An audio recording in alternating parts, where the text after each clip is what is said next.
I was walking from the car park to the hospital, tears streaming down to my face.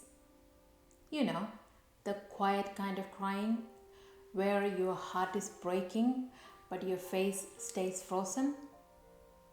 I had 2 minutes to stop crying and start smiling. I was a nurse for over 10 years and I was burning out. But I didn't even know at that time that is what it was called. Hi everyone, I am sharing something deeply personal today, my journey through burnout as an emergency department nurse. Here is my story. After year 12, I started my nursing diploma in India. I moved to New Zealand for my bachelor's degree, then to Australia where I continued as a registered nurse. For almost 20 years, nursing wasn't just my job. It was my entire identity. My circle of friends, my income, my sense of purpose, my answer to who you. I'm a nurse. Without nursing, I didn't know who I was. And that made what happened next absolutely terrifying. About 5 years ago, something started to shift. I was exhausted in a way I'd never experienced before. Not tired, exhausted. Bone deep, soul deep exhaustion. I started gaining weight. My PCOS, which I'd been managing, spiraled out of control. My mood hit rock bottom. And right in the middle of all of that chaos, I had my first baby.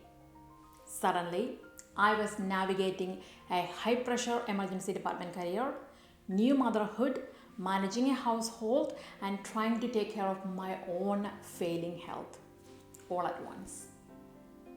There were days I didn't even had the energy to start my car after a shift. I'd sit in the parking lot and cry, sometimes for 10 minutes, sometimes longer. I had to calm myself down enough just to drive home safely. That walk from the car park, that wasn't a one-time thing. That became my routine. Cry in the car, cry while walking, force the tears to stop, put on a smile, walk through those doors. I can still feel that pain. But here is what made it so terrifying. I couldn't let go. Letting go meant losing everything I knew about myself. For 20 years, when someone asked, "What do you do?" I said, "I'm a nurse." Not "I work as a nurse," I am a nurse. That identity was woven into every part of me. My confidence came from being good at my job. My friendships were with other nurses. My sense of worth came from saving lives, from making a difference. Who would I be without that? And it wasn't just identity. It was survival. Financially, quitting wasn't an option. I had a mortgage, bills, a child. You cannot just walk away from a stable income when people depend on you. I'd spent years managing everything on my own. Career, migration between countries, building life from scratch. I prided myself on being independent, on being strong. Admitting I couldn't handle this, that felt like failure. So I didn't admit it. I kept going. Let me ask you something. Have you ever felt this way? Like you are drowning, but you're too afraid to reach for help because letting go means losing everything? If that's you right now, take a breath with me. Seriously, inhale, hold it, exhale. Because here's what I wish someone had told me. For 3 years, I tried everything. I told myself I just needed more discipline. Maybe I was getting lazy, losing my edge. So I tried to exercise more, eat better, be more organized. Went down to every Google rabbit hole. You know that, checking for vitamin deficiencies. Do I have enough magnesium in me? Maybe not, but it was normal. Vitamin D, B12, everything was fine. I thought maybe I had depression. I tried therapy. But I could never quite explain what was wrong with me because I didn't understand it myself. Now I think here is why nothing worked. I'd spent my entire nursing career not feeling. You cannot work in an emergency medicine and feel everything. You'd break in a week. So I learned to compartmentalize, push it down, keep moving. I thought I could do that forever, but the body keeps score, and my body was giving up. Here is the cruelest part of burnout. You can still care deeply about your patients, still believe in the work, and still be completely destroyed by it. That's what made it so confusing. I still loved nursing, I still wanted to help people, but the system, the pace, the relentless emotional weight, it was unsustainable. It's not about loving your job less, it's about recognizing that even something you love can break you if the conditions are wrong. I was experiencing all of this, still loving my job while simultaneously being destroyed by it, still loving myself while having dark thoughts about ending it all, still caring deeply about my patients while dreading every single shift. I had all of these symptoms, but no diagnosis fit. I tried all these solutions, but nothing worked.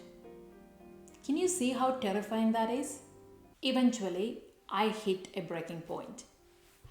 I realized I couldn't keep going like this. After I had my first baby, I made a decision. I went from full-time to part-time. It was terrifying. But I had a partner who saw that something was deeply wrong. We had hard conversations about money, about fear, about what mattered most. He didn't fully understand the severity at first, but he trusted me when I said I needed to change something.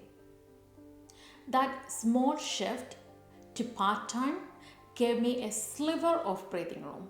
Not much, I was still working, still caring for a baby, still exhausted, but it was something. A year later, I transitioned to casual nursing work. Even less security, but more flexibility. More space to be present with my child and to start figuring out what was actually happening to me. Another year passed. I had my second baby. During that time, I completed my Certificate 4 in Training and Assessment. I didn't know exactly where it would lead, but I knew I was searching for a different path. That Certificate 4 opened a door I didn't even know existed. I could still help people, still use my nursing knowledge and experience, but in a completely different way. About mid and end of last year, I started as a vocational education teacher. It is not the adrenaline-fueled, high-pressure environment of the emergency department. The pace is different. The stakes feel different. I teach healthcare students, people who are just starting the journey I've been on for 20 years. I love my students. I love watching them learn and grow. I love that I can share what I know without the crushing weight of emergency medicine. The pay is significantly lower. I'll be completely honest about that. But mentally, I am in a completely different place. Let me be clear. This isn't a neat, tied up with a bow recovery story. I am still figuring this out. Recovery from burnout isn't linear. It doesn't happen overnight. Some days are still hard. But a few weeks after I started my new job, something shifted. I woke up one morning and realized I wasn't dreading the day. I wasn't scared to face what was ahead. I didn't mind it was morning. That might sound small, but it was profound. I cried, not from sadness, but from relief. From that realization that maybe, just maybe, I was going to be okay. We did have to adjust financially.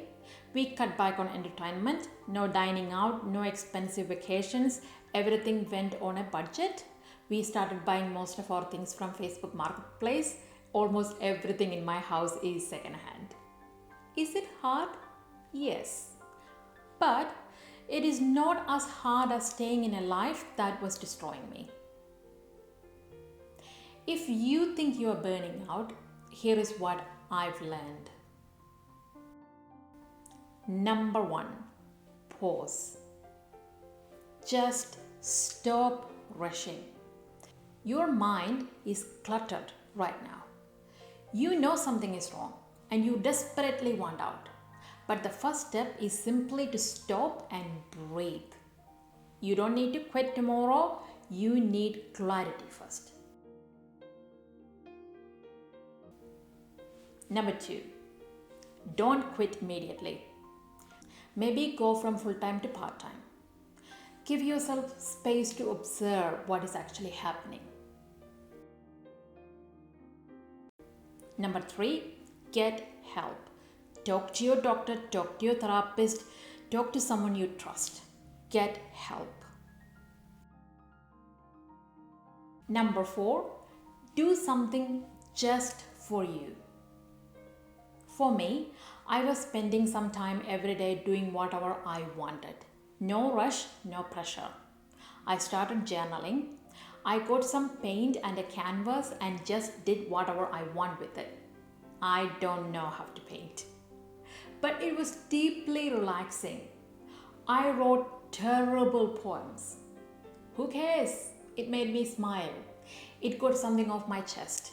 I even started posting them on Instagram. They're still there if you want to see how bad they are.